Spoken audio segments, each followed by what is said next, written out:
Hello and welcome to the Temple Mount Podcast. My name is Shogun. Today is October 10th, 2023. It is 2 days, 3 days, I guess, after Hamas launched an unprecedented terrorist attack / multi-front invasion of Israel, targeted at massacring civilians. Hundreds of people were killed. Thousands of people have been killed already, but several hundred people were killed, as you all know, in the initial invasion by land, sea, and air, and the barrage of rocket attacks. And also hundreds of people were taken hostage, and brutal atrocities and human rights violations and war crimes were committed in that invasion.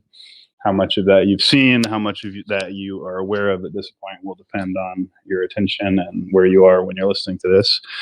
But as I think we all see, this is not just a war between Israel and Palestine.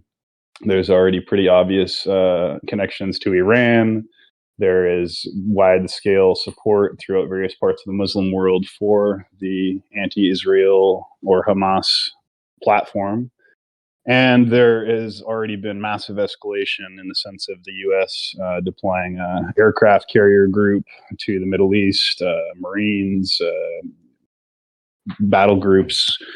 And of course, as we know, Iran is connected to Russia, Israel is connected to America. There's a whole complicated web of alliances. We've been talking about this for hours, and we will continue to talk about it for days and weeks and months to come, I'm sure. But we thought that this would be a good time, if there ever was one, to come together, put our heads together, compare notes, talk about what's going on, what might happen. I do think this is something that's going to affect everyone at some point in one way or another, if it hasn't already. And I do think that the potential for escalation here to something like World War III or even an end of the world scenario is not guaranteed, but certainly not outside of the realm of possibility. So I'm here hoping that you guys have something to say and want to hear what you guys think about what's going on. We can talk about the morality of it, the ethics of it, the politics, the strategy, or just the inevitability of it, or even our feelings about it. Anything's on the table. That being said, please join us on the Temple Mount Discord server, where we talk all day, every day, and record podcasts most days. And find our podcasts on the Temple Mount Podcast channel of the server, as well as on YouTube and BitChute, Temple Mount Official, Temple Mount Podcast. That being said, thank you guys all for joining me. I've been really enjoying talking to you guys about this all day and yesterday. But I'm also really interested to hear what you guys think. Obviously, the situation is evolving minute by minute. Everybody's got a different perspective and is looking at different news. That was my little intro. I certainly have a lot more to say about it, but I'm kind of tired of my own voice. So is there anyone else who wants to maybe get the ball rolling? So I think we should just address the elephant in the room before anything else. This does seem like the equivalent of the assassination of Archduke Ferdinand, right? Like this seems like it's a big thing now, but we might look back on this like 3 years down the line and go, that's when World War III started. That's when it actually started, right? You know what I mean? Like this was the fuse that set off the bomb. Yeah, I think that's a very good point. I think that is a very likely outcome of this. Again, what happened in World War I and World War II was that some kind of relatively regional or local incident or conflict rapidly, like extremely rapidly, spiraled completely out of control into a world war because of complex interconnected webs of alliances and counter-alliances. So again, what the media will be telling the average mainstream media consumer, and what they probably process by now, is that Hamas attacked Israel from Palestine, and now Israel has declared war on Palestine and Hamas, and that is true. But of course, the reality is vastly more complex than that. As I said, it's pretty unambiguous that Iran funded this attack. Iran is allies with Russia. Russia is allies with China, North Korea. Israel is allies with America, Canada, Great Britain, Australia, etc. So the world is basically already divided in broad strokes, not only between Muslims, Christians, and Jews, but between these two different, for lack of a better word, and not saying which side is which at this point, but axis and ally type scenario, right? Multiple world powers on opposite sides of this conflict, essentially. Now, go ahead, please. Now, obviously, I'm no geopolitical analyst, right? But one take I did see a take on just read a take earlier, and someone was just postulating that perhaps like that what's going to happen is that there's a window of opportunity in other conflicts now that focus has been shifted to this Israel conflict, right? So China's been posturing to take Taiwan. You have the situation in the Ukraine. So I do think it's possible that with the Americans now probably gonna be helping Israel monetarily, maybe even sending in boots. They're already sending in troops, aren't they? Like the United States to Israel. They have, in all likelihood, if not certainty, already deployed some kind of special forces or possibly sort of underground special force type groups, black ops type groups. They've also deployed a huge aircraft carrier group, which, for anyone who doesn't know, is basically like a one-stop global warfighting platform. So when you deploy an aircraft carrier group, you're not just deploying a bunch of boats, you're deploying soldiers that are on those boats, Marines, fighter jet squadrons. And Egg Base was here a minute ago, and he read the whole dispatch from CENTCOM or whatever about precisely what military assets have been dispatched to the Middle East. But essentially, America has already dispatched a floating army, right, to the region with the stated goal of deterring anyone who might take advantage of this opportunity to escalate conflict against Israel, I believe is how they phrased it, which is an important distinction. Not escalate the conflict in general, but escalate the conflict against Israel. So we haven't necessarily put quote unquote boots on the ground, at least not in the open sense of our uniformed soldiers and like a mass deployment. I would say that's probably a very likely outcome in the near future, and in reality has certainly already happened. There's definitely already American quote unquote boots on the ground, but we haven't yet.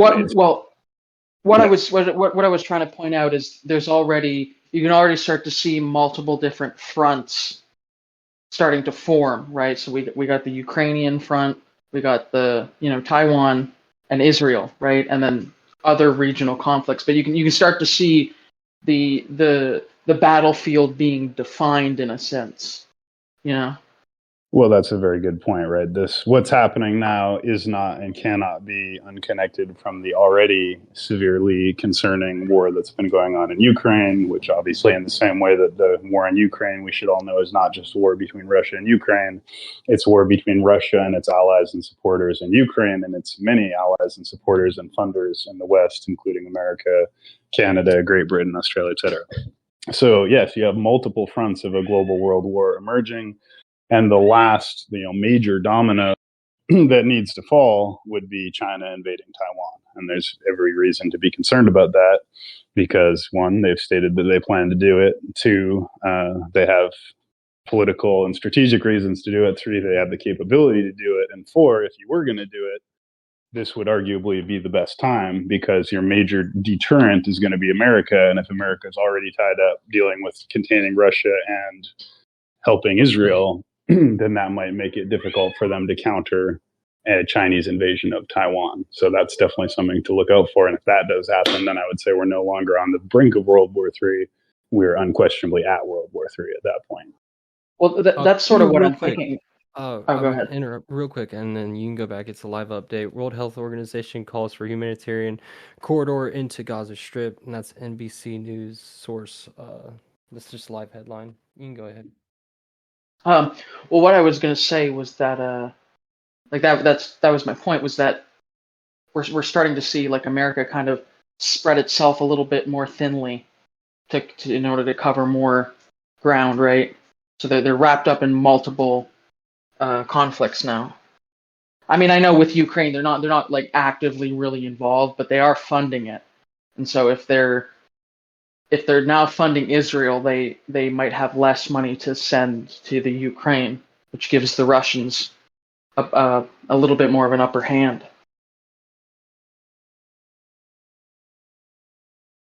Well, that's right. So, I mean, the Pax Americana, which is a play off Pax Romana, refers to a time when Rome was so powerful that they could sort of act as like the world police and create some kind of, quote unquote, peace by being such a dominant military force. And there was a time after the end of World War II to the present in which America sought to, and to some extent did, fill that role as the quote unquote world police, as the, South Park movie is called or whatever. But it was true, right? There was a power vacuum after World War II because all the other major world superpowers were decimated by the war, and America was still relatively, very strong.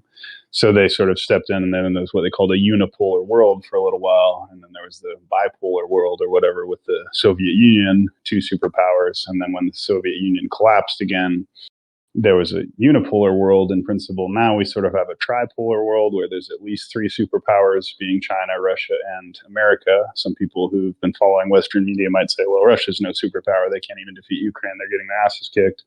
We can debate if that's true or not, but the war in Ukraine really is just getting started. And yeah, I mean, all the major players are at work here. Russia is invading Ukraine. China wants to invade Taiwan. America is now deployed to the Middle East. So is this a powder keg? Is this a series of dominoes that can fall? Is this the kicking the snow at the top of a mountain that triggers an avalanche? At this point, the chance of de-escalation, containment is almost unthinkable, right? Whereas escalation is guaranteed. And the real question is just, how far is that going to go? And are we all going to get sucked into it? And if so, how quickly? And with what consequences? And I think that's what we're here to try and figure out, as well as what's actually going on the ground in terms of, updates and so forth. I mean, real quick. Oh, my bad. You go ahead. Oh, okay. So, real quick, just to put this out there, I would like anybody who sees this to pray for the families that were affected by the initial attack, because it was pretty bad, and there's a lot of families affected, and I think that they could really use prayers right now. So, that's really all I had to say on that. But yeah, it's getting pretty crazy over there, and the death toll's rising, and it's pretty sad. So there's a lot of people who could really use some hope. Yeah, I agree. I think, the thoughts and prayers are always important. We should all be praying for peace. We should all be praying for the victims, et cetera. 100%. I agree. Thank you. I do think it is an unpleasant necessity to talk a little bit about what actually happened in Israel, because if you're just reading news and saying, okay, there's a death toll, there was an attack, it's easy for us to sort of see that as, okay, it's just war. We're kind of desensitized to it by now with Iraq and Afghanistan and Ukraine. This is just another war between two guys that don't like each other. And, there's probably no good guy, no bad guy. It's all shades of gray, whatever. And maybe that is still true. But again, what I've seen and what I'm sure a lot of you have seen is truly horrifying and shocking and debased and evil in every conceivable way. I could talk about a few of the things I've seen, and I've tried not to see too much, just as minimum that's necessary in terms of the raw footage. But I mean, I think I've heard there's been over 30 babies that have been found decapitated in Israel so far. There were 40, yeah. There were grandmothers, senior citizens, children, entire families massacred. Holocaust survivors. Their bodies were desecrated. Women, and I'm sure men and children, were raped, sometimes to the point of bleeding severely. Hundreds of people were taken captive, women and children and babies. Mothers were killed in front of their children, and then the children were beaten and said, call on your mommy, call on your mommy. Hundreds of festival goers at a peace festival were dancing and were massacred, hundreds in one event. The scale and of the atrocity, right? I want to kind of emphasize this was a military attack, but it was a terrorist attack, and it was really worse than either of those terms can kind of convey. Again, the only real, even human rights violation or war crime doesn't really do it justice, in my opinion. I think, atrocity or abomination is really the only kind of thing you can call it. I saw, again, this was just on YouTube. I'm not going to any black sites or anything. This was on Ben Shapiro's recent podcast, which I do recommend. I know Ben Shapiro is a divisive character, but I highly recommend his new video. As I've said before, his newest video, I believe it's called The Face of Absolute Evil. I do recommend it because it provides sort of the bare minimum of raw footage that, in my opinion, is kind of necessary to see in order to truly understand without going to the point of being grotesque and just, putting it all in your face. But one of the most disturbing things I saw was a man having his head chopped off with a rusty, dull farming implement while he was still alive. Children kidnapped. It's hard to talk about. crying for their dead sisters while being abused and beaten by the terrorists who kill their sisters. I mean, it's just anything you can think of, right? I mean, let your imagination run wild. It's worse than that. Okay, so basically, yes, all of that's 100% true. And however you're feeling about it, like however bad that looks, I guarantee you it's 1,000 times worse in real life. But the reality of the situation is that event is fairly small scale compared to most nation-on-nation conflicts. War in general is exactly like that, usually worse. And it's just, this is the first time since like the 70s that the like civilized people are actually getting raw footage of the war. Ukraine, they're actually they're doing very much the same thing, but on a much larger scale. And so it's like, it's really tempting to look at Israel and think that it's unique and special, but literally like this is when the World War III breaks out. And at this point, I think it's a when, not if. You're going to see this in towns all over the world at a much larger scale. Right. So you made a few good points there. One is that, war crimes are not necessarily the exception. They're pretty much the rule. So pretty much any time war happens, there's going to be rape, there's going to be innocent people murdered, there's going to be some amount of war crimes. However, I do think it is oversimplifying and say, oh, this is just business as usual. I do believe this was totally different for a few reasons than something like the war in Ukraine, Afghanistan, Iraq, or whatever, all of which obviously involve war crimes and human rights abuses. Again, the first thing to remember is that although Hamas is a terrorist group, so that can confuse Americans who aren't too familiar with it, like myself, I'm Canadian, but makes you think that, okay, a terrorist group in Palestine unilaterally attacked Israel, right? But the difference here is that although Hamas is a terrorist group, it is also the elected, democratically elected and official government of Palestine. So this was a terrorist attack carried out by a terrorist group, but it was also a terrorist attack carried out by the nation state of a government. So that puts it in an entirely different category. And again, all war is violent, all war is killing, all war is horrible.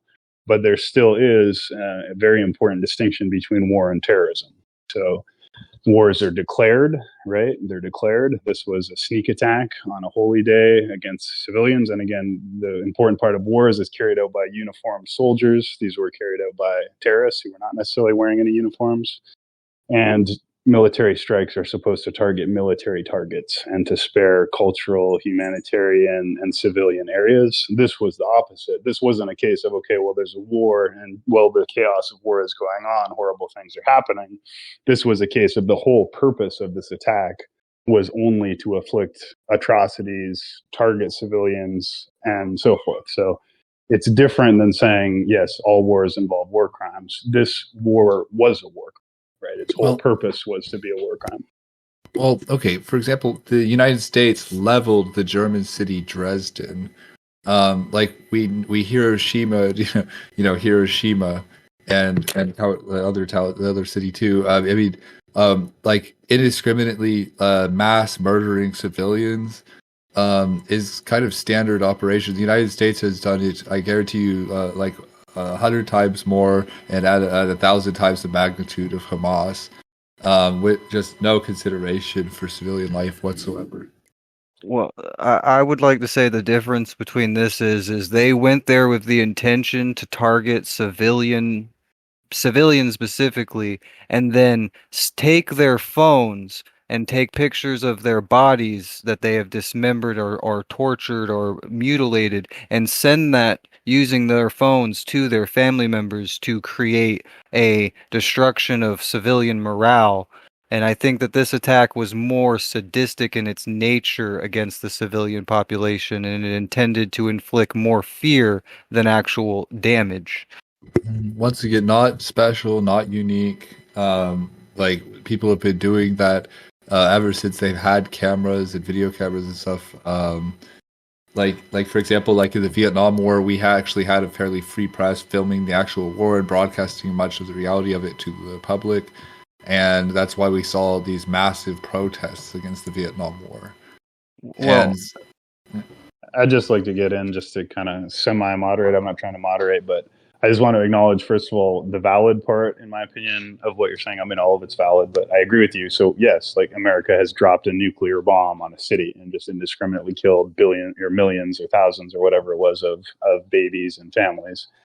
So that's true. And total war is a thing, right? All the sides of World War III or World War II were in total war, right? So they're bombing civilian areas and so forth. But again, I wrote my undergraduate thesis on terrorism and counterterrorism. I'm not by any means saying that makes me an expert. It doesn't. But what you're saying, Al, is sort of like, well, what's the difference between America dropping a bomb during World War II or and what's happening now? And so this gets into the philosophical and political question of what is the difference between war and terrorism, and is there a difference? And the gist of what you're saying is there is no difference. War is terrorism. And although war is terrifying and horrible, there still are meaningful differences between terrorism and war. And I've tried to state what they are. War is declared. War follows, at least in principle, the international rules of war, which were actually created after World War II precisely because the total warfare that occurred was considered to be so horrible that it could not be allowed to happen again, which is why they created things like the different human rights laws and military laws to govern military conduct. And this attack by Hamas made no attempt, obviously, to follow those laws. It intentionally broke them. And again, right, like the bombings that happened there were in the context of an already declared war between uniformed nation states, whereas this was a surprise attack by terrorists on innocent civilians. And again, one of the definitions, there's different definitions of terrorism, but one of the most common definitions of terrorism is an act of political violence. An act of violence intended to create fear for a political purpose. Now, you can argue that all war does that to some extent. My argument. Oh, my bad. Go ahead, bro. Oh, my argument here is they went there with cameras to kill people and record it to show it to other people to basically brag and celebrate about it. Where when we dropped a bomb in World War II, we didn't celebrate the bombing of the thing, and we didn't record it so that people and then send it to the families of those who died. Like what I'm saying is the intentions that they're doing here, the intention that they had when they went out to do this is in a new level of sadisticness that I've never seen before. Right. There's that you've never seen before, but I guarantee you human nature has not changed. The distinction between terrorist and soldier is merely like a technicality, like because technically they literally were just soldiers attacking a foreign nation. See, I fundamentally disagree with this. So again, what I was trying to say, the part of you I agree with, Al, is that war is already terrible and violent, but I think you're erroneously eroding any difference between terrorism and war, and it's simply not the same thing. So when America goes to war, Israel goes to war, and someone rapes someone, right? That's a failure of discipline. That's a failure of a system that is intended to prevent that. That's essentially an anomaly. It's always going to happen, but it's not the intention. This was intentional on, like, there was no intent to limit civilian casualties. The intent was to maximize civilian casualties. There was no intent to limit suffering to the lowest amount, to increase the most possible amount of suffering. When America goes to war, we don't kidnap babies and cut their heads off in front of their mothers and rape people and all that kind of thing. And if it does happen, it's dealt with, right? People get dishonorably discharged, they get court-martialed, you might even get executed or thrown in the brig.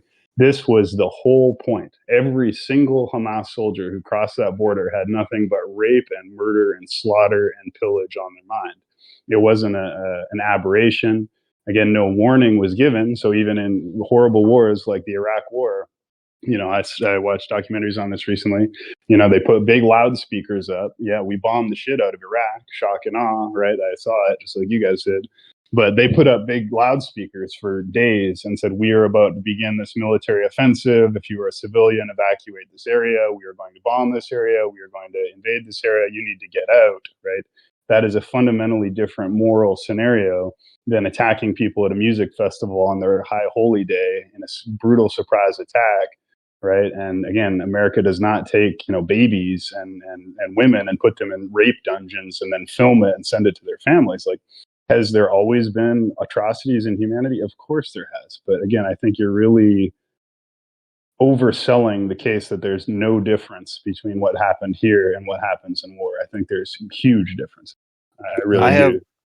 I have a way to kind of say, you talk about like Hiroshima and Nagasaki or whatever, but like if you look at what's happening right now, like how they got attacked and they're basically carpeting this city into oblivion, that's kind of like we got attacked at Pearl Harbor, and that's what led to the reaction, because Hiroshima and Nagasaki are a reaction of what was caused by them attacking Pearl Harbor. So they attacked Pearl Harbor in such a horrific way. So we, what Israel's doing right now is we basically gave them hell on earth because they enacted an act of violence against us with no true justification for it. So, it's just kind of, if you attack somebody and they attack you 400 times harder, like the person who attacked first, I think, is the one that's in the wrong.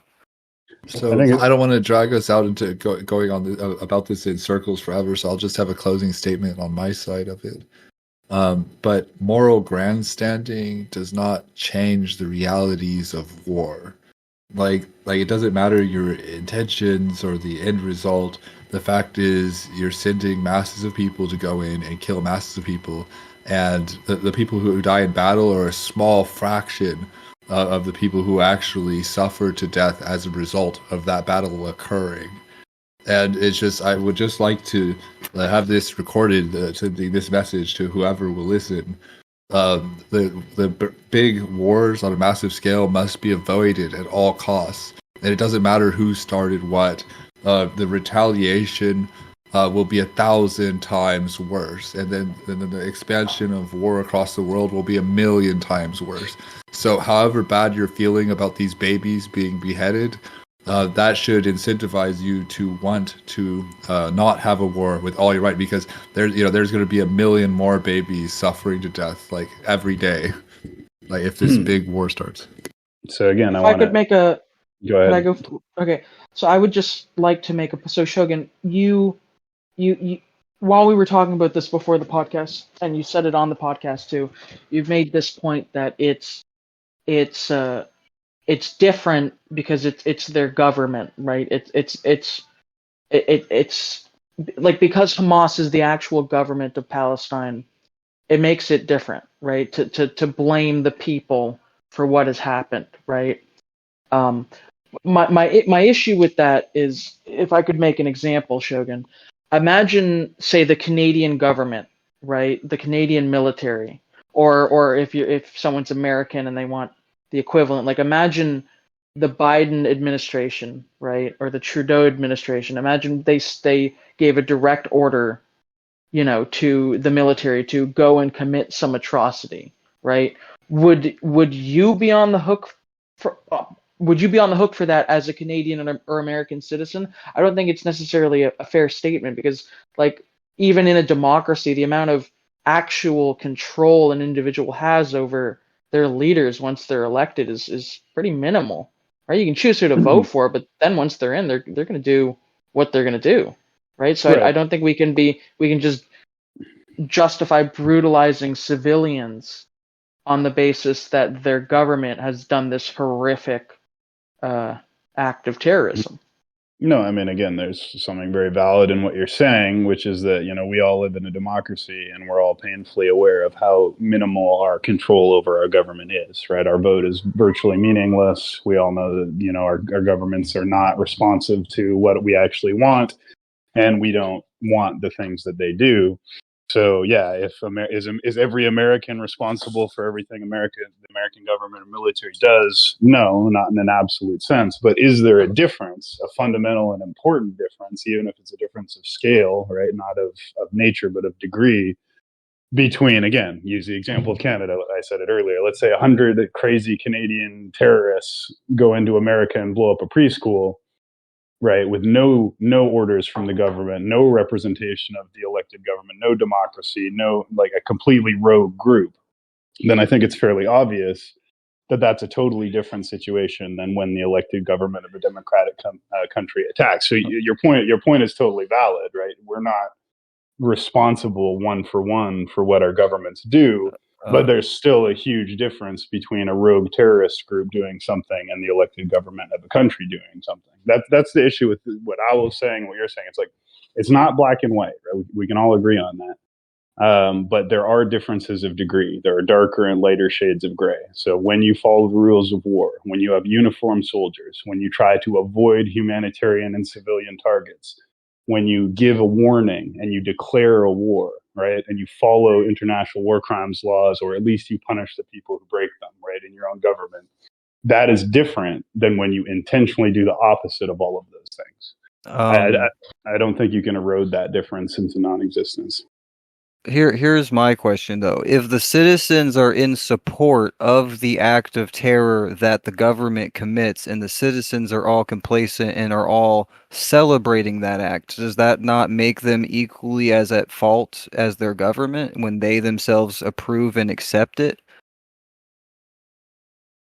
I mean, I would say, yeah, they would be, if they're supporting it. That's Because when they were bringing the bodies back and the captured people back from Israel, the citizens were celebrating it as if it was a victory, and they were marching out in the streets and partying and saluting these people who just went and committed this atrocity. So how are they not as guilty as the ones that committed the atrocity? That's my question. Right. Again, these are the differences, right? So I see people are posting in the channel chat examples of war crimes that were committed during the Vietnam War or Abu Ghraib, right? And these are great examples of horrible war crimes committed either by military groups, either rogue or under orders, like the CIA doing things intentionally. But here's the difference. When America found out about Abu Ghraib, the population was horrified and disgusted. There was big investigations. People were punished. Right, and people were disgusted by it. When people in Palestine and Iran were watching these atrocities, as well as the celebrations that broke out around the world, including places like Canada, America, Australia, people were celebrating, cheering for these atrocities. So yeah, did Abu Ghraib happen? Yeah. Did the My Lai massacre happen? Yeah. But were people happy about it? Were they all cheering and going Allahu Akbar and waving flags or saying, yeah, America? No, those were black marks on our military. Those were things that we still study to this day as failures of our military or failures of our government or corruption of our government. Like I said, people get court-martialed. It might take time, right? The wheels of justice might turn slowly. And by no means does everybody get punished to the degree that they should. But is it the same to go and kill babies and rape people and everybody's cheering and everybody's saying, yeah, chanting in the Iranian halls of government, death to Israel, death to America? Is that the same as Abu Ghraib? Is that the same as the My Lai massacre? I would say no. Is there a similarity? Yes. Is it the same thing? No. So there's an example that should be brought up, and it's the weapons of mass destruction. There were no weapons of mass destruction found by the Bush administration after they used that as a justification to invade and slaughter Saddam Hussein. And so basically we lied to go on an offense that slaughtered masses of civilians with Americans cheering, going, yeah, America, heck yeah. And then the whole thing was based on a lie. They weren't actually a threat to us. And countless millions of civilians ended up dying for long periods of time. Mm-hmm. And that area is still destroyed. So there is one thing that we're going to run into here if we don't address it. This is sometimes called whataboutism, right? So we have 12,000 plus years of recorded human history, literally unlimited numbers of atrocities going all the back to the oldest city in the world, like Assyria, Sumeria. So if we're just going to play the game of, well, what about this war crime that happened in the past? Or what about when another country did that? That's fine, but that's not going to really get us anywhere, right? We all understand this is not the first instance of war or terrorism in human history, far from it. But how far does it get us to just say, oh, well, what about Hiroshima, right? Is that really relevant, right? With does that mean that because we did that then or they did that then that this is okay? Does it mean it doesn't matter? Does it mean it's irrelevant or it's all the same? I kind of think that seems to be the direction that you're pushing in here as well. How is this any different? It's all the same. It's not any worse. And I fundamentally just don't really agree with you. I think you're seeing legitimate overlaps and similarities, but you're conflating it into these two things are the same, right? A dog and a cat might both be white or they might both have fangs or whatever, but they're still not the same thing. There are differences as well as similarities here that have to be recognized. And it seems like it's like that you're separating this us and them. You're kind of portraying the narrative of us being the good guys and them being the bad guys. And I'm just trying to emphasize on the fact that both sides are more or less amoral, and we do like a lot of the exact same things. And you can call that a whataboutism if you want to. And I don't really believe that that's a legitimate like fallacy if it's actually like relevant and if it's like about something true that actually proves a point. Right, but if the sum total of your point is other atrocities have happened before this, therefore this isn't a big deal, or this is okay, or we have no grounds to stop this, or we have no grounds to criticize it, then I think you've taken one fairly obvious point that I don't think anyone here fails to agree, which is not black and white. It's not just one side is perfect, angelic, and innocent, and the other side is evil, satanic, and demonic. Nor is it to say that we are all innocent or that no other country has done anything bad. But if that's all kind of that you have to say, right, we could sit here all day and go through all the different war crimes committed by every different government through history. What's the point? Right? Like, what? But didn't you the point? say that is specifically, wasn't that your own wording in this situation involving the Hamas? What I've said specifically is that although war and terrorism share common traits, like both of them inflict violence, both of them kill civilians, both of them are horrible, that there are still fundamental differences between war and terrorism. There are still degrees and gradations, right? And what happened in Hamas, in the Hamas invasion of Israel on October 7th, what Owl seems to be trying to do, from as far as I can tell, I'm not trying to be confrontational in any way, is sort of say, well, this is just ho-hum, business as usual. This is the way it always is, the way it's always going to be. It's no different than anything else. I think that's a fairly paralyzing point of view. I don't really think it adds much to the discussion. I mean, yes, it can be noted as a true fact that nobody's innocent in the world if you go back far enough. There's no country that hasn't done something bad at some point or another. But when an attack like this happens that violates every code of ethics, every code of law, every international law, and all we have to do to respond and say, well, what about the My Lai massacre in Vietnam? To me, that is okay, maybe like an initial starting point, basic default common sense observation. This is not the first time that something bad has happened. But to then say, therefore, it's all the same, there's no difference, there's no moral superiority, everyone's amoral, it's all the same, it's moral equivalence, I think that is false, right? I think you're taking a true point and taking it too far to the point where it becomes either false or even to a certain degree, right? I'm not trying to make this accusation, but to a certain degree at that point, you're sort of you're providing apologetics for horrific crime. Right? You're basically trying to emphasize why they're not that bad or they're not that exceptional. And to me, that's morally problematic in and of itself, because it implies that we shouldn't care, or it doesn't matter, or that it's irrelevant, or that it's just inevitable. And I think all of those lead to nihilism at best, cynicism at best, nihilism at worst. But in a nutshell, everything you're disapproving of on the actions of the Palestinians, like essentially we've done like countless times over at a larger scale. Like they're amateurs compared to us. I'm just saying, so if on the premise that you feel the way that you feel about them, then if you don't have a bias lens, like if you want to be objective, then you should also feel that exact same emotion about the United States, and but on a greater magnitude. If you're going to be philosophically and morally consistent and honest to yourself and others. Again, I have never made any apologetics for or supported any war crime committed by anybody, right? That's not the point. And again, to continuously point back to America is kind of strange. To get out of this cycle, so we can so we don't spend all day on this. I think that there is a difference in like situational like differences in this, but like, what do y'all think? How many of the people who were kidnapped do you think will be brought back, and do you think any will be brought back? Well, as we said, I think some may have already been brought back. I don't think any of us can say how many we think will be brought back, and I appreciate you trying to change the cycle. I don't really appreciate you interrupting me in the middle of my point. I'm sorry. That's okay.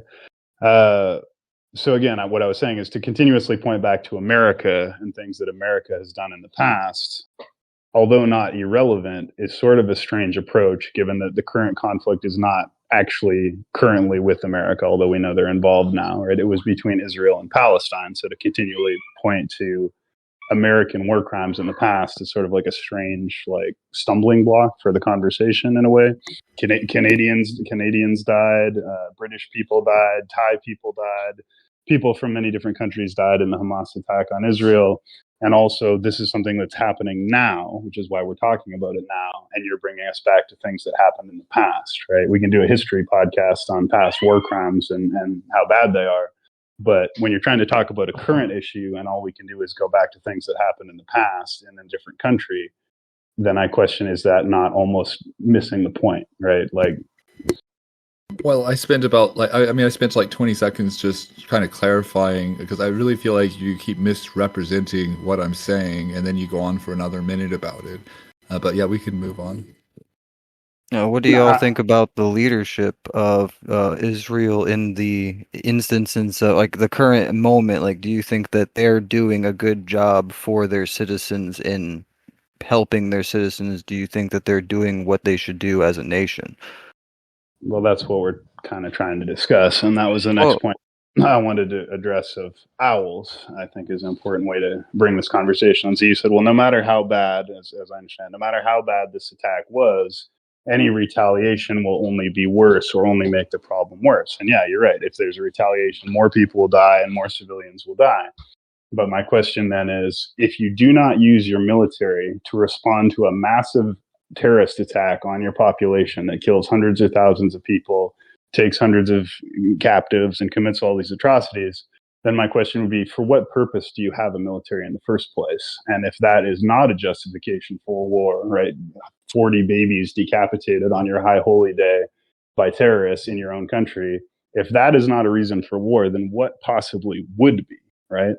And then, yeah, so I'm just going to leave it at that. So first question is, if this isn't a reason to use a military, what do we have militaries for? And if this isn't a cause for war, what would be? What would be the line at which you would say, okay, you know, if 40 babies decapitated, is it got to be 5,000, 10,000 babies? Like, at what point would you say retaliation is not only appropriate, but necessary? And so I would say that the retaliation needs to be more intelligent. Conventional war retaliation will simply lead to escalation and massive Israeli deaths. If anything, we have the technology to identify each individual Palestinian, and we can identify their psychological behavior and their networks of connections, and we could literally just assassinate all 25,000 members of Hamas. And yet that's not even being discussed or remotely considered. Like, we can create a billion drone swarms with government subsidies. These drone swarms could be produced for, I don't know, $5 each, and they could go in and they could target each individual Hamas member. There should be no reason to escalate the conflict any further. It could just be ended in a short amount of time. Well, that would be escalating the conflict. First of all, if you killed every single Hamas member, whether that's 2,500 or however many you said, that would still be escalation. That would still be retaliation. So it's kind of almost in some ways a contradiction to what I initially understood to be your position, which was that Israel should not retaliate. Now you're saying they should retaliate, but they should target Hamas and not indiscriminately target civilians. And I've noticed this is kind of a strange thing, that people seem to think that what Israel is saying that they're going to do is retaliate in kind, right? You guys butchered our civilians, so we're going to go butcher even more of your civilians. That is not what Israel is stating that they're going to do, and hopefully that is not what they're going to do. What Israel is stating that they're going to do is, unlike Hamas, they are going to attack military targets, not civilian targets.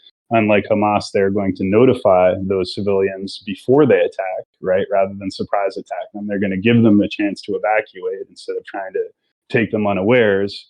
And yes, civilians will die because Hamas intentionally uses a strategy of human shields. They intentionally set up their bases of operations under places like mosques, hospitals, and schools, because they know that Israel is not going there to kill all the Palestinians and all the civilians. They're trying to get the Hamas members, but the Hamas members are sheltering among civilians, which is why, again, Ben Shapiro says in that video, in his opinion, every drop of Palestinian blood that is shed will be on the heads of Hamas, not Israel, because Israel will be targeting Hamas targets. They're not going to go in there and start cutting people's heads off and raping everybody. They're trying to get Hamas, but Hamas will be sheltering among civilians. So yes, civilians will die, but not because Israelis are trying to kill them, which brings us back to the difference that I was trying to draw between war and terrorism. Hopefully, and by all accounts, this will be the case, Israel is not going to respond to a terror attack with a terror attack. They're going to respond to a terror attack with a declared war, right? Targeting military targets and minimizing collateral damage rather than maximizing it. Yeah, and I have to present a hypothetical technology that doesn't seem to currently exist right now to justify the counterstrike. But with conventional methods, in the absence of actually being able to tell a combatant from civilian, I foresee a total disaster and a clumsy-handed response. And hopefully I'm wrong. And I invite everybody else to contribute to add their points to this. Yeah, if anyone else wants to chime in, please do. Obviously, this is reductionist, right? It's only an analogy. But if somebody comes into your house, right, breaks into your house while you're sleeping on Christmas Eve and kills your daughter, rapes your wife, cuts your grandma's head off, and kidnaps your sister, right? Would you fight back and would you retaliate, right? And if your answer to the question, either of those questions is no, my question would be, first of all, why not? And secondarily, if you don't, what in the world would stop it from happening again?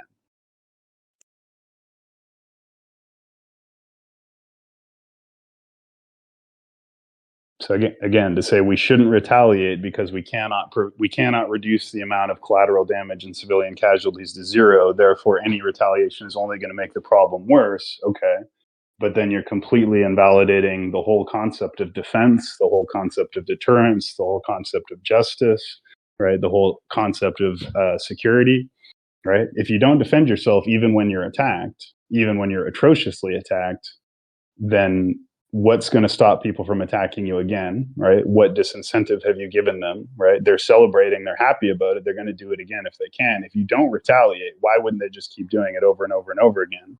And if you don't defend yourself at a point like this, at what point will you defend yourself, right? If you're walking down the street and someone calls you an asshole, you can just ignore them and walk by. If someone shoves you, you can just ignore it and walk by. If someone punches you in the face, you can ignore it and walk by.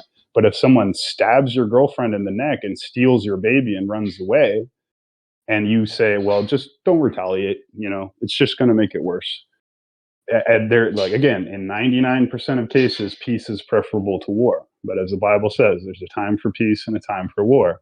And my question is, if this is not a time for war, what is a time for war? And if you're saying there is no time for war, there's no justification for war, no matter how atrocious of an attack ever occurs, then why don't we just disband our military entirely? And if we do that, how will we survive in a hostile world full of people who hate us and want to kill us? Okay. Well, I'll go with your analogy, but because if I add mine, it would make it too complicated. But the essentially, so you're an unsuspecting person who's then been victimized by an outsider, and then so now you could fight back, or you could just allow it to happen. Of course, if you're able to fight back, you should. But let's say the attacker just wants they just want your extra cash. They're not there to kill you. They just want to rob you and leave. Should you try to kill them out of just because you're angry that they're taking your stuff? Or should you say, no, the life of my family is worth more than these possessions that they're going to take? Yeah, but you just created an analogy that completely is invalid, right? This isn't about property. Hamas did not break into Israel and steal their stereos. They stole their babies and their wives, dude. So I don't understand why you're bringing this up. This is not an analogy. This is an obfuscation. Well, see, because fundamentally, I'm not a Jewish supremacist. See, I believe that the Jews and the Palestinians, they're both driven by economic forces. From what I believe, I don't think that the Palestinians are just these murdering animals. I think there's economic forces that have forced them into extreme scarcity that basically motivates them into behaving like animals. They're backed into a corner. They're stuck in food deserts. They have no hope for the future. They don't have running water. They don't have toilets. They don't have proper education. They don't have proper food most of the time. There's a long history between the two factions, and so I'm really like not much of like. I sound like such a Palestinian sympathizer, but what I'm saying is based on the premise that humans are humans and Palestinians are not subhuman. And so, like, I just believe that the conflict is over, like, resource scarcity, not just some difference that makes the Palestinians just raw savages. Well, first, I'm going to quickly clarify 2 points. So, first of all, I am not a Jewish supremacist either, nor did I ever claim to be, nor have I said that Palestinians are subhuman, nor has anyone claimed that to be the case. So, I'd encourage you to, like, again, that nobody made a Jewish supremacist argument and no one made an argument that Palestinians were subhuman. So I feel like those are both canards or red herrings. Nobody said that. So nobody claimed that. And it would be wrong if they did. And it would be wrong to say someone said that when they didn't. That's first. And then secondarily, I'm not sure if I can remember my second point. Oh, yeah, you said it's about economics. I think that's an incredibly simplistic and naive analysis. Yeah, I know that sounds disrespectful. I don't mean any disrespect. This is far more about ideology, theology, religion than it is about simple economics. And if the Palestinian people are impoverished, it's not necessarily Israel's fault, right? Hamas is the government of Palestine, and Hamas receives large amounts of money, including billions of dollars from America, billions of dollars from Iran, as well as even millions of dollars at times from Israel in aid and support. The problem is they don't use that money to provide clean water, medicine, food for their people. They use that money to fund more terrorist attacks on Israel. So if Iran took the money that they received and used to finance this attack on Hamas, do you think they could give some bread and water and electricity to their people? Of course they could. They don't want to do that. They're choosing to use this money to continue this jihad. And they're not doing it for economic reasons. They're doing it primarily for ideological and theological reasons, with the support of a global network of people who share that viewpoint for religious, ideological, and theological reasons, including many countries that are extraordinarily rich. So to just say Palestinians poor, therefore Palestinians kill Israeli babies because money, is to me a really simplistic analysis that really doesn't apply very well here. To defeat your previous statement, you said that they don't have access to education, running water, hospitals and schools and stuff. They have modern schools, they have modern hospitals, they have electricity, they have running water. Well, not currently, but before the attack, they had all of these things. And they had a very, like, if they were to focus more on their economy and like actually like growing, they would achieve a lot more, but they're so primarily focused on a part of their religion that tells them to destroy Israel and to murder their inhabitants. So like they have all these things that you said they don't have. They had all these things. They have financial support that's far above most other countries of their size, like from larger countries. So like I don't see where you're getting this information from, and I would like to get some clarification on that if possible. Not right this second. Okay, well, it seems like y'all are making a mistake of oversimplifying economics, because it's similar to like how when you have an area that is in economic disparity and you provide them with a whole bunch of welfare, it ends up being a trap. Like it makes the poverty worse. And so simply because everybody's sitting the food, it's funding their education, and so on and so on, it's not actually building their economy or handling the actual causes of their economic disparity, and it's increasing their dependency on foreign intervention. And so the real root cause of this economic disparity would be the central banks, which is an extremely complicated topic to get into.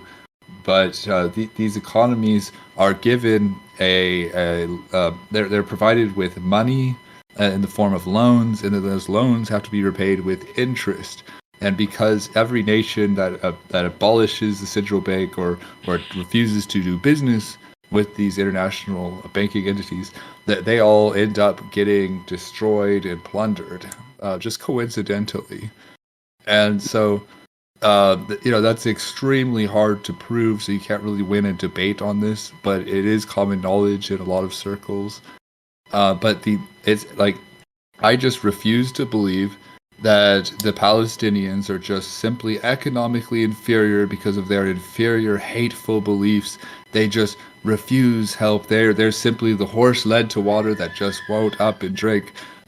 Because I mean, it had the central banks causing mass poverty in countries is a proven concept, and it applies to Palestine also. Okay, so there's a few real questions I have here. So first of all, your argument is that the reason that Hamas went into Israel and massacred civilians, raped women, killed babies was because poverty or because economic disparity. Well, that just doesn't check out, because first of all, it's not Israel's fault that Hamas has an quote unquote economic disparity. Some countries are more prosperous, some countries are less prosperous. Israel can provide aid to Hamas and has done so, has provided aid to Palestine, has done so, but it is ultimately the job of the domestic government to build their economy. You can't expect Israel to somehow fix their economy from the outside in a country that hates them. So that's the first problem. Secondarily, you're saying because poverty then kill babies and rape people. I don't think that follows. There's many countries in the world that are incredibly poor, right? And many countries and people in the world who are incredibly impoverished, and they don't necessarily respond by going to their neighboring countries and raping and killing people, right? It doesn't just go, oh, you're poor, or I have more money than you, therefore you come and kill me and rape my wife and take my baby. So to try and describe this as an economic issue when it's obviously ideologically and religiously and politically motivated, Hamas has stated, and Iran has stated, that their explicit and non-negotiable goal is to eradicate the entire country of Jerusalem and everybody in it. Okay, not because they're poor. Iran is not poor. Even Palestine is not necessarily poor, right? When they receive money and choose to use it for terrorism or for attacks instead of building up their own economy, and then you turn around and say, but they're poor, so then they have to attack their neighbors, right? There's so many assumptions here. If I'm poor and my neighbor is rich, does that give me the right to go into his house and kill his wife and rape his children? No, of course it does not. And can you just say, oh, well, there's economic disparity here, so that's why this happened? No. And again, can you ignore theology, sociology, culture, politics, and ideology and only focus on economics? Money is important, yes. Money is a huge part of human life, but it is far from the sole cause of war. But aren't Israelis kicking Palestinians out of their homes? Isn't that something that's also occurring? Something that's occurred historically when Israel expanded its territories or, evicted Palestinians from various places. Yeah, that's happened. Is that still occurring currently? No, I don't think it's been occurring in recent history. But to a previous statement, I just posted an article on the side about it in 421 for reference. I'll check it out. But my question is, you said they have welfare and paid education. Then why aren't they taking advantage and in teaching their children to take advantage of that education, to use that education to benefit their country instead of using that education to conduct war? That's my honest question about that. So I would say there are plenty of Palestinians doing that. Like if you look at their education system, one could safely assume that there's Palestinians scoring all manner of like test success in their education system. But it's like, I think an easy way to explain this or to describe this would be like the inner cities of America. Like with the African American youth having a higher dropout rate of high schools and then ending up in gangs. Like the American public school system is a pipeline to prison and horrible things that go on with all that.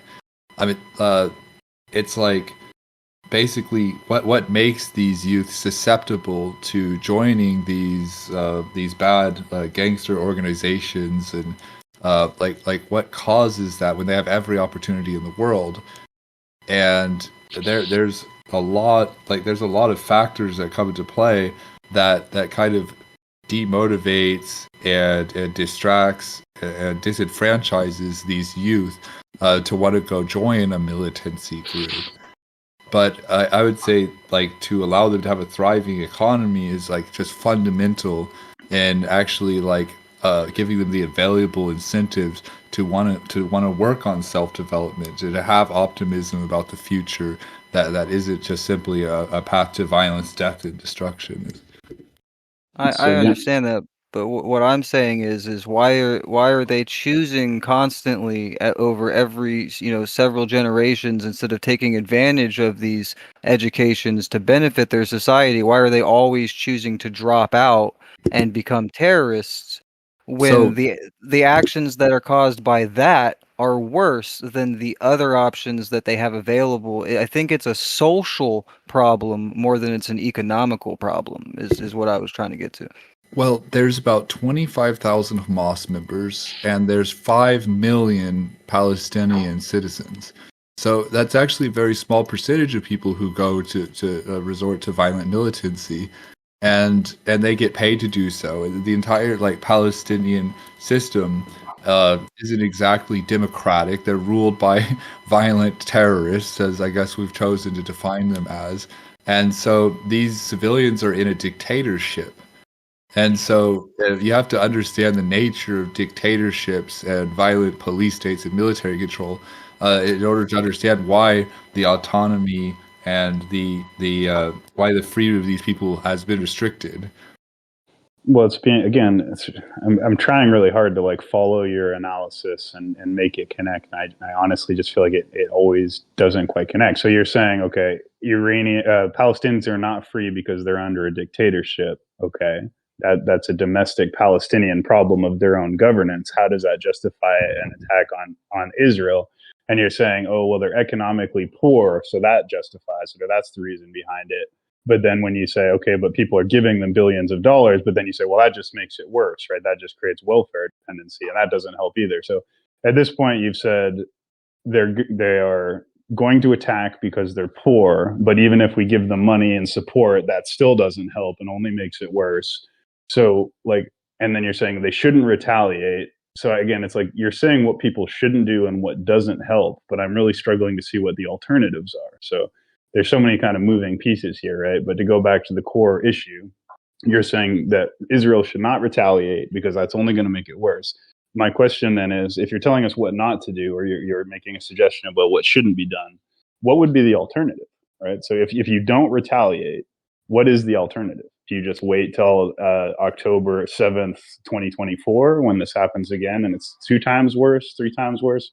And if the solution is also not giving financial support or aid or humanitarian support or aid, then what possible third option or alternative are you proposing? It's easy to say don't do anything, but if you have a problem that needs to be solved, you also then need to suggest an alternative. And you're saying giving them financial support is not an alternative, and yet their poverty is the reason this is happening. But then when you suggest giving them money, you say that's just going to create welfare dependency. So it seems to me like you're creating an impossible criteria here. You're kind of moving goalposts around and saying, well, Palestinians are poor, but we can't give them money, and they're going to attack us, but we can't fight back. So what is the solution in your opinion then? If it's not humanitarian aid, it's not financial aid, and it's not military retaliation, is it simply to endure an endless cycle of violence forever? So I'd say there's going to be a lot of violence, and the Israelis have a choice, ultimately, between a high level of violence, which is intolerable, or a much, much higher level of violence. But of course, that's A or B. There's always option C. I see very few creative, alternatives being presented by anybody. But first of all, I would present the creative solution of drone swarms. And I know that seems like a violent retaliation, but there's so many potential applications to drone swarms. Because literally the drone swarms could go in and administer psychiatric medications to the military militant males. Literally, we have these cameras that are these 4K cameras that could see your infrared your signature, and they could basically read like everything about your biocides from like a mile away. So it would be very obvious, like if we just studied the Palestinian population scientifically, it would be very obvious the difference between a civilian who is a worker and a militant who is a fighter, based on their psychology. And so, there's 5 million Palestinians. How many iPhones are in the world? My point is, like, with the amount of production and industrial capacity that is required for this massive counteroffensive, for the cost of that, we could create the technological infrastructure to actually analyze their entire society and then intervene in subtle, ethical ways in order to essentially assist with their society's insanity, which is not an inherent fault of their own. It's simply bad circumstances that have actually originate from the beginning of recorded history. And so that's just my idea, but there would be countless more creative solutions that don't involve war, that cost the same or much less. And I just think everybody should keep an open mind to non-violent solutions. So that's what I'm asking you for, is a nonviolent solution. And with all due respect, what you're giving me is like a hypothetical future technology science fiction possibility that currently doesn't exist for a problem that's happening right now. This is like, my house is on fire. Half of my family is already burned to death. Let me sit down for a while and invent like drone swarms that are going to fly around and put out the fire. The fire's already happened. Put it out now. So coming up with these science fiction future tech solutions, like a bunch of tiny drones going around giving antipsychotic medications to Hamas militants, that's not a realistic solution. That's not also a violation of their rights. It's also, arguably just as unethical or even more unethical in certain ways, right? You want to talk about a dystopia. Imagine living in Gaza with little micro drones flying around and sticking you in the neck with fucking olanzapine every 20 minutes so that you're constantly in a zombie-like state, right? Like, that's arguably more dystopian and more dark even than war. And again, you have this tendency, because you're a scientifically or technologically minded person, to try and say, hold on, please don't interrupt. It's really important. So, we're looking for a solution that can be used now, not a potential technology that can be developed in 5 or 10 years, right? I could say, what if we had a microwave beam that we could beam at everybody that just made everybody peaceful? That would be better. Yeah, it would be better. But that's not an actual card in my hand that I can play, right? That's not a card that's in my hand. I need to play with the hand I have now. I believe it exists, but it's a bad idea. I have a humanitarian solution. What we do is we offer all of the civilians an opportunity, pause the war for a day and let them know that if you go to this place and you're armed, you will be destroyed. But if you show up unarmed, we will take you and transport you to another Muslim country safely, and no harm will be done to you. Right? I think that there is a way that they can easily help some of these civilians. Their human shields. Exactly, but see, what I'm saying is they would choose not to accept a peaceful solution. But if we offer them a peaceful solution and some of them are willing to take it, it would be worth the effort, in my opinion, and it would be a better solution than just outright massacring them. Which again, there has to be a better deal, though. That's the solution: is diplomacy, not sci-fi gadgets or whatever. It's diplomacy. There has to be some sort of deal. That's what Donald Trump said, and I agree with him on that. Yeah, but diplomacy is what Israel has been doing for the last, several decades. There's been multiple attempts at various, again, people say, what was even... Go ahead.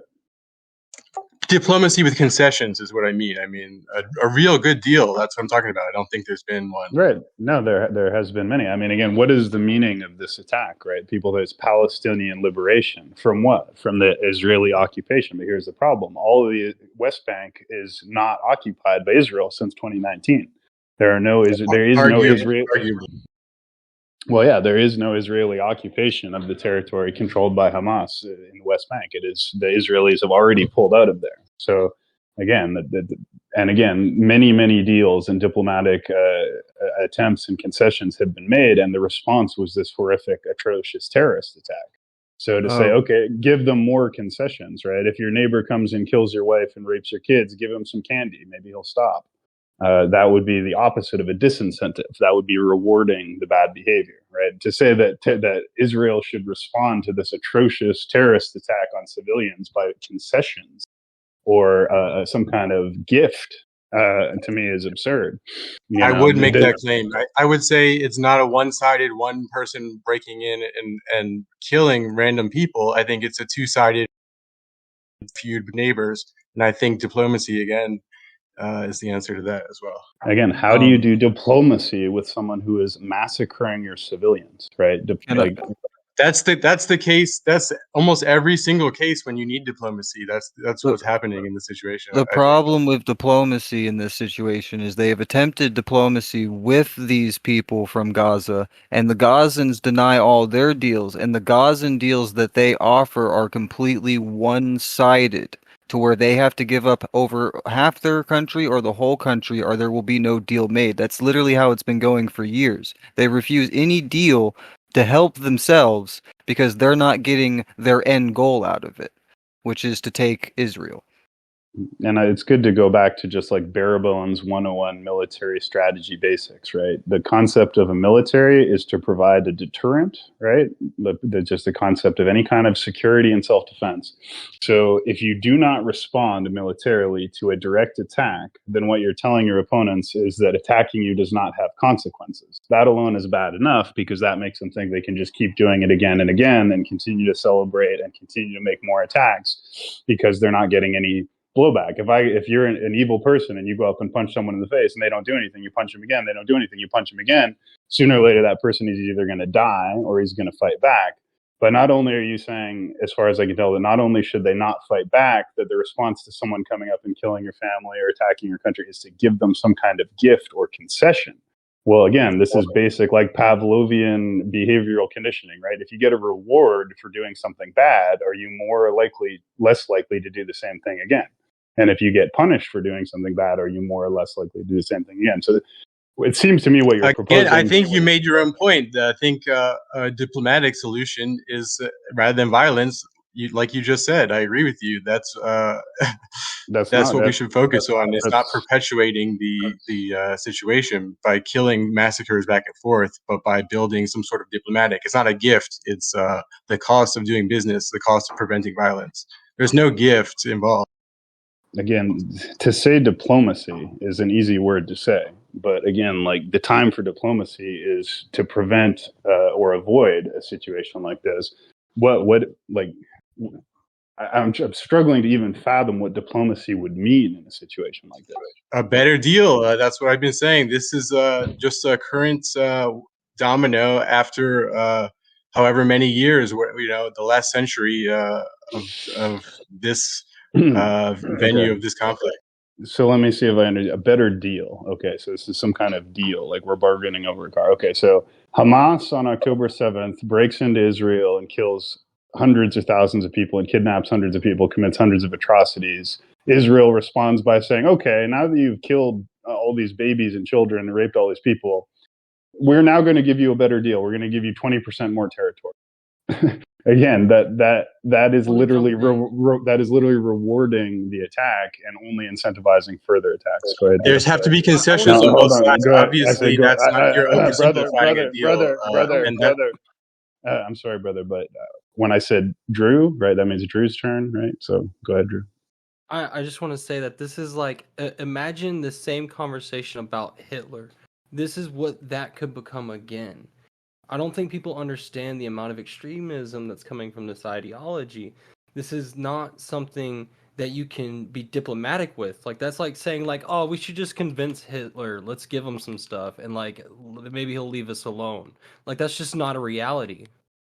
It's actually been tested in the past. It's called, what's the word I'm looking for here? There's a word for it. I can't remember what it is, but basically that was one of the major lessons of World War II. Concession. I can't remember. Dawson, someone can help me out on this. Appeasement. Appeasement. Thank you. It's been tried, right?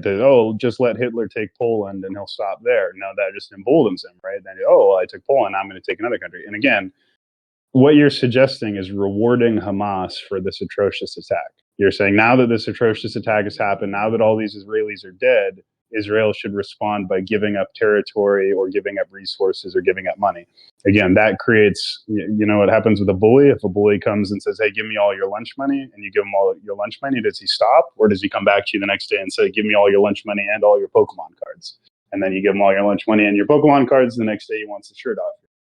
So you don't give in to terrorists. You don't negotiate with terrorists. There's a reason why that doctrine exists. And the time for diplomacy is not when somebody has launched a full-scale, terrorist attack on you. That's a crazy reverse doctrine of the military. It's literally the opposite of how military strategy works. You don't negotiate with terrorists. You don't reward people for attacking you. You don't give people things when they kill your babies. Because all that's telling them is, hey, look, what we did worked. We should do it again. Maybe we'll get more stuff. Maybe we'll get more territory. Maybe we'll get an even better deal. We just need to kill 100 babies and we'll get even more land. That is a totally crazy perspective. One benefit from peace, and not necessarily appeasement, but holding the line in the places that were destroyed, building bunkers, revamping the Iron Dome, and just staying peaceful, is it shifts the global narrative where the Palestinians become the bad guy for all of history. And then the international community can unite behind Israel to come up with a better solution. Again, so Israel has nowhere else to go. Right, Israel is surrounded on all sides by either geographical features or enemies. Right, they do not have a place they can go. The Palestinians can go to many different places. There are dozens, I'm not sure how many, at least dozens of Islamic countries in the world. There's Jordan, Syria, Lebanon, Iran, Palestine, Pakistan, Saudi Arabia, Qatar, the United Arab Emirates, etc. There's only one Jewish homeland. There's only one Jewish country. It's Israel. So if the Palestinians don't want to live in this impoverished situation, there's lots of places they can go, and the Israelis are not stopping them from leaving Palestine. They're actually telling them to leave. And they actually have places they can go.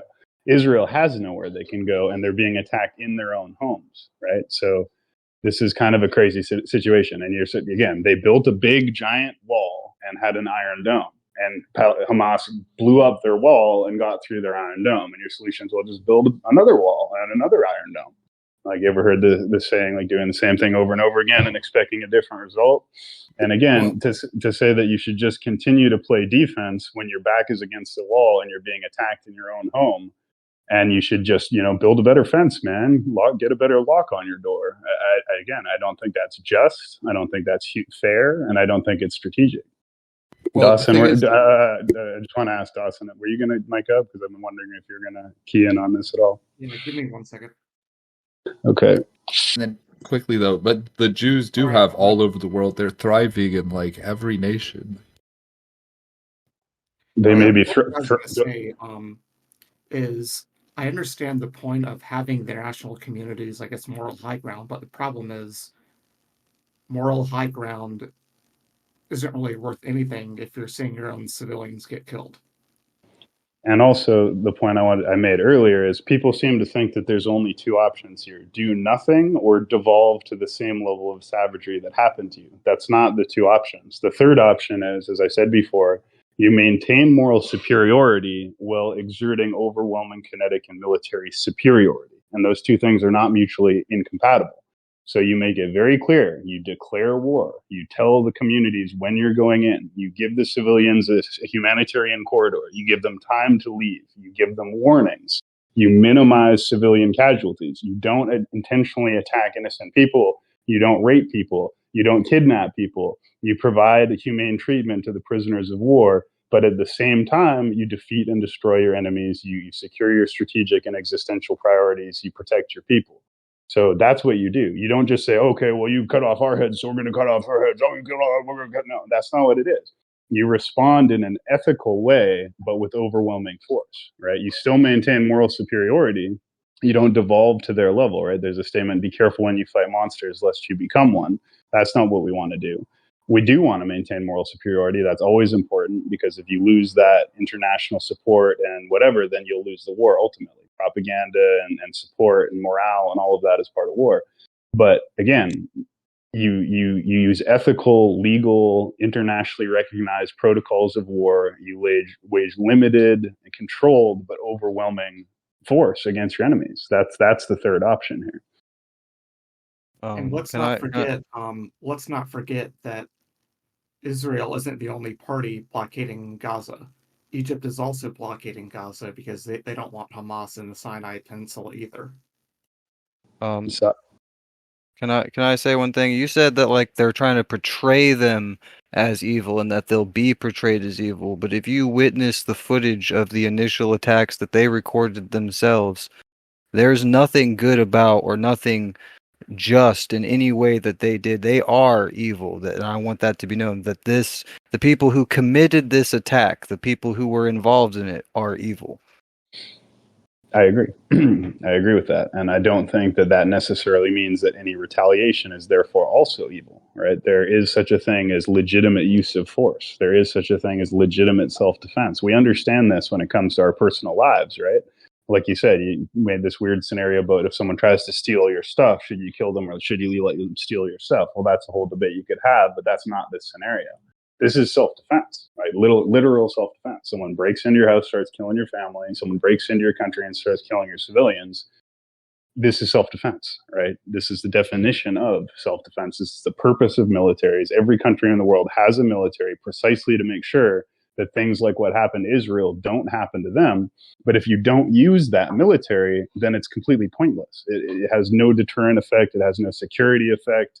You know, Israel's military might as well not exist if they don't use it in a situation like this. And I guarantee you, if Israel gets rid of their military, Israel will cease to exist a day later.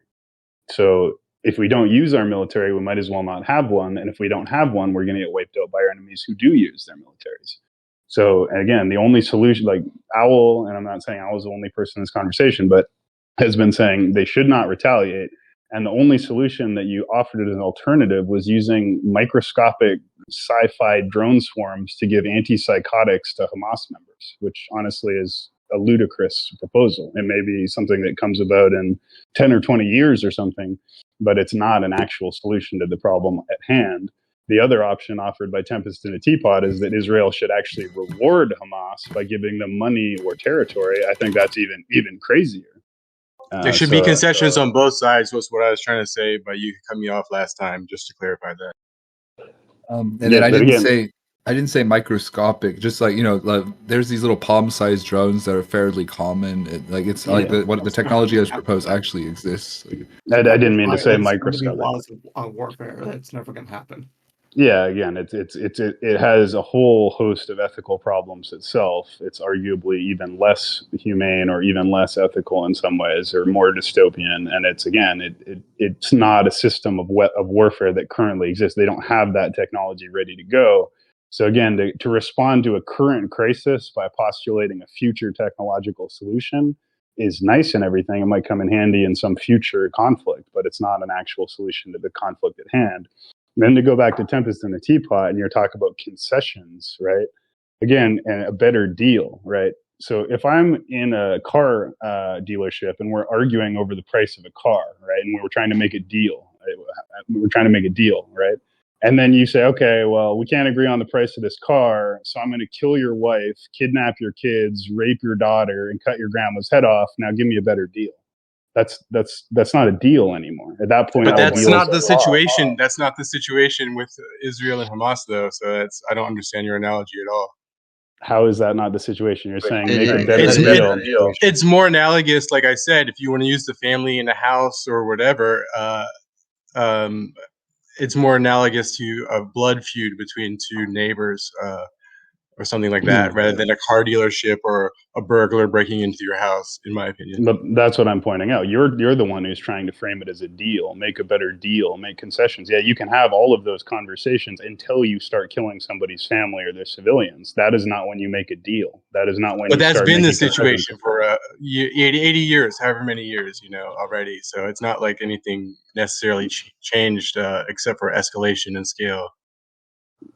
I don't understand what you're saying. Everything changed. Escalation, scale. This is an unprecedented attack. There's never been an attack like this in Israel. Previous wars, such as the Yom Kippur War. So the scale is the only thing that's changed, I think. No, that is not the only thing that's changed. This is fundamentally different in many different ways. And again, the diplomacy, counter-diplomacy, deal, counter-deal thing has been going on for years.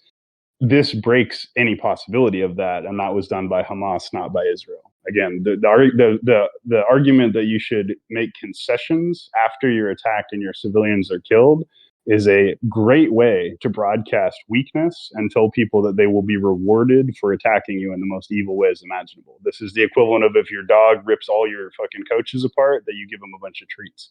Is he going to stop ripping your coaches apart because you gave him a bunch of treats, or is he going to do it more because you rewarded him for his bad behavior? It's literally what you're saying when you say respond. I wouldn't beat the dog. I would train the dog using positive reinforcement. Right, positive reinforcement. How do you give positive reinforcement for a vicious attack on civilians? Using diplomacy or some sort of deal. Can I ask with concessions on both sides? I'm going to interject real quick because this is at that point just a conversation about semantics and ethics. I mean, it's been going in circles for too long. We should move on to another part, or at least just silence that argument in particular, please. Like, there's no well, I think we're gonna have to chop this podcast up into sections, right? We're not gonna do like a 3-hour podcast right now. I think we started at 5:30. It's now 6. I think we're going like half an hour, something like that. So if I can rehash the conversation as from my point of view, what I've observed, right? So Hamas attacks Israel. We all agree atrocious, horrible war crimes were committed and civilians were killed. 2 people here have proposed not retaliating. One of you has proposed a drone swarm administering antipsychotics, and the other one has proposed concessions, deals, and giving some kind of gift or reward to the attacker. So, I mean, everyone can judge these arguments on their own merits in their own minds, but I'm hearing 2 non-workable or counterproductive alternatives to retaliation, and so I'm still thinking retaliation within ethical parameters, right? Winning the war, but winning it justly and fairly is so far the only actual realistic proposal I've heard made so far. Tell me if I'm wrong. Can I ask a real quick question? And you are right, by the way, but I have a quick question for Owl and Teapot. Have you seen a good amount of the original footage from the original attack uncensored? Like, I've seen it. I think enough. Like, I get it. Like, it's as bad as possible. Like, basically, like, imagine your worst, like, serial killer, rapist, murderer. Just say, hey, go to that city and have fun. Oh, and here's some of the best M4s ever made, brand new, fresh out of the box, courtesy of the United States. And it's like a horror movie. I get it. Like, Teapot, what about you? Have you seen the original footage from the initial attack? Or I'm sorry. Yes, it hasn't. I've tried to not let that affect my objective reasoning. Okay, I just wanted to know. I just personally. I think it's a legitimate question. I think we've covered these particular topics pretty well. There's huge amounts to get into about, whether or not Biden sending money to Iran had anything to do with this, whether Russia had anything to do with this, what's going to happen with the U.S., aircraft carrier group in the Middle East. Is this going to turn to World War III? Does it pertain to biblical prophecy? There's so many avenues to get into this, but we've now been talking about this in this conversation here only for about half an hour, but actually in the chat, we've been going for about 3 or 4 hours, maybe 5 hours straight. So does anyone have anything to say that they haven't said yet? Or is there anyone here who hasn't said anything yet who wanted to say something? I think we should drop just the enormous amounts of like prophecy in the context of like scripture as well before we jump off or move too far along, because I think it's a good turning point as well for the conversation. Earlier today, the Damascus prophecy was fulfilled, and then yesterday there was another one, and it's just like a domino effect with biblical prophecy. Yeah, I think we could probably do a whole podcast on that subject, and probably should. But if I could give a quick rehash of the multiple times we've kicked this around today, from a Christian and Jewish and Muslim eschatological point of view, we are seeing the fulfillment of end times prophecies in a pretty direct and clear way. And my understanding of it, I'm not an expert, is essentially the timeline, the end times timeline, sort of begins after World War II. There's a prophecy in the Bible that says all the scattered children of Israel will be regathered into their ancestral homeland, and that ostensibly happened with the creation of Israel after the end of World War II and the return of the Jewish diaspora to Israel. Then the second part says in the Bible that all the nations around Israel will attack her, but they will only hurt themselves, and Israel will be like a stone; it will be unmoved. Well, that would have been I believe it was called the Yom Kippur War, or the 7 Days War, or something like that. But all of Israel's neighbors surrounded it and attacked it. Again, this was fundamentally different. To talk about again, it is different. That was a military attack. Those were uniformed military governments fighting a territorial dispute with another uniformed military government. It was still a terrible thing, but it was a totally different thing. That was a quote-unquote legitimate war of sorts, or at least it was a war rather than an outright terrorist attack. But that fulfills that second prophecy, that all of its neighbors would attack it. It would only hurt themselves. That happened. And then there's another prophecy that says Israel will be attacked and invaded. That has now happened as of October 7th, 2023. And then if you could elaborate, Drew, on the Damascus prophecy that you pointed out.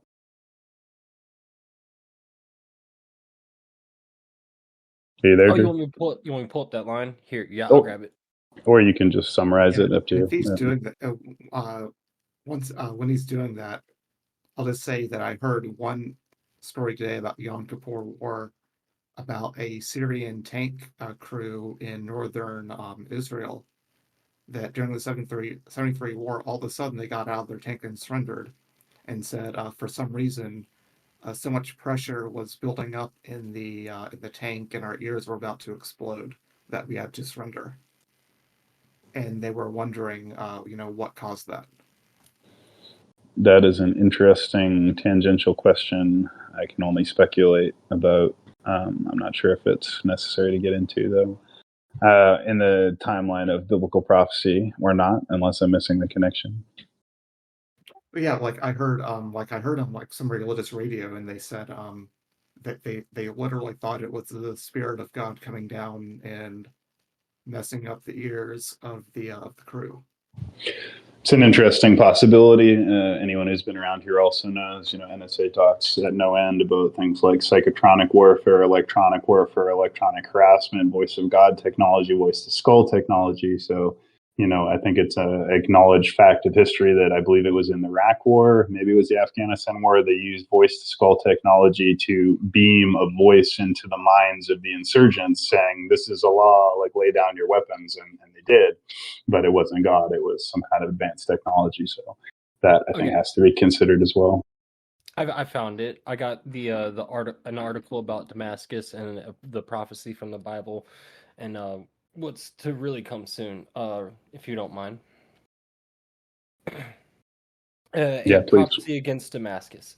See, Damascus will no longer be a city, but will become a heap of ruins. The cities of I can't pronounce it, forgive me, Aroer will be deserted and left to flocks, which will lie down, with no one to make them afraid.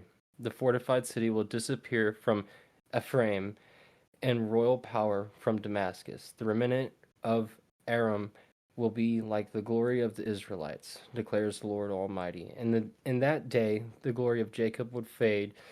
The fat of his body will waste away. It will be as when reapers harvest the standing grain, gathering the grain in their arms. And it just goes on to depict, the doom and gloom that will become of Damascus. And in here today, airstrikes are closing in towards Damascus, and Israel fully intends on leveling Damascus. They have openly stated it. Okay. And I'll post the article here in the group chat so people can kind of look at it. Because what I heard last, right, was that Hezbollah, as I understand it, is based in Lebanon, and unlike Hamas, Hezbollah is not the elected government of Lebanon, but is a terrorist group that operates out of Lebanon. Whatever difference you think that makes or doesn't. But what I had heard them say, so apparently when Hamas attacked Israel on October 7th. Hezbollah did launch a couple artillery strikes, but apparently they didn't really have any effect, and it was more like a symbolic thing and wasn't really significant. But what Israel did say was that if Hezbollah does join in a real way, they will level Damascus or whatever. So are you saying that Hezbollah has escalated its attacks on Israel and that is now happening? Because last I heard that was a warning, not a done deal. Like, has Israel actually declared that they're attacking Lebanon as well? I heard that there were missiles that came over that border, but that's not. I'm not sure if I can confirm that. It is confirmed that at least some kind of strike was launched, but last I heard, it was not yet at the point where Israel was attacking Lebanon as well as Palestine. But it seems like Drew is saying maybe something has changed since that point. I'm checking now. The last I heard, Hezbollah was mobilizing but had not yet done any actions outside of a few rocket launches and trying to approach the border. Yeah, So, that was what I don't. And that's when Israel made that threat, and there is airstrikes near, and the combat is closing in. Right. So I think it would be fair to say the prophecy has not yet been fulfilled, but it could very well happen overnight for all we know. It could be fulfilled by tomorrow. Yeah. And then if we just follow this prophetic timeline through to what then would come next, which we got into, if all of this is actually following the Bible the way it seems to be, 1, 2, 3, 4, what comes next? Well, apparently next stage is Magog, right? The famous War of Gog and Magog, which is part of not only Christian and Jewish eschatology, but also Muslim eschatology, is the next step. And it says that Magog will invade Israel. Nobody knows what Magog is, but the number one biblical theory is that Magog is Russia. Russia is located to the north of Israel, and the Bible says Magog will invade Israel from the north. And also it says that one of the allies of Magog will be Persia, which is modern day Iran, and Iran is now allies with Russia. They provided each other with weapons, etc. So if this is all going in that direction and we're trying to make an educated guess about what would then come next, it would be the involvement of Russia. And that, of course, would probably be the trigger of World War III, or as the Bible calls it, the Battle of Armageddon. So real quick, Hezbollah has not invaded or entered Israel yet, but they did promise that if Israel did go on with their invasion of Gaza, then they would intervene. Right. So we can expect that this war will escalate. It is not going to, in all likelihood, is not going to stay constrained to a war between Israel and Hamas or Israel and Palestine. It will almost certainly expand to include, at the very least, Lebanon and Iran, and possibly an unknown number of other countries. And America is already there. So obviously, if Russia does decide to do anything, they're going to run into not only Israel, but also an American aircraft carrier group. If that doesn't qualify as World War III, I don't know what would. And again, the Bible calls it the Battle of Armageddon, or the Battle of Gog and Magog, which, according to this biblical timeline, would then be like, metaphorically tomorrow. That's like next episode on the end of the world, So hopefully not. But so far, everything seems to be following the biblical timeline. And as I pointed out before, there's an interesting question for another day about whether that's something that's happening because of divine providence. This is just the way God made the world. It had to happen this way. Or whether it is simply because people have been using the Bible as a guideline and making their strategies to make these events come to pass. In other words, is it a prophecy or is it a self-fulfilling prophecy, right? Is it divine will that all of this is happening, or is it that people have been reading these books for thousands of years and they're actually consciously trying to bring these events about? And then the third question would be, does it matter? Does it make any difference? And that's sort of just a rhetorical question for people to ponder on. We don't necessarily need to get into it now. Thank you, everybody, for everything you've contributed, for the discussion, for attending, for listening, being part of the community. Does anyone else have anything they wanted to say, information, opinions, before we start wrapping this up? Before we end the podcast, could we have a moment of silence for all the people who have died in the past 4 days? Sure. How long does a moment of silence actually have to be? 20 seconds.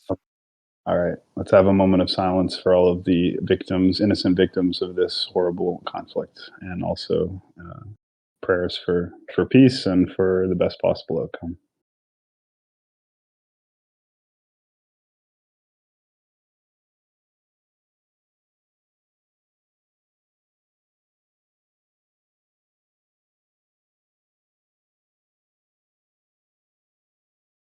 Okay, thank you so much, everybody. I really appreciate you all coming, engaging in the discussion.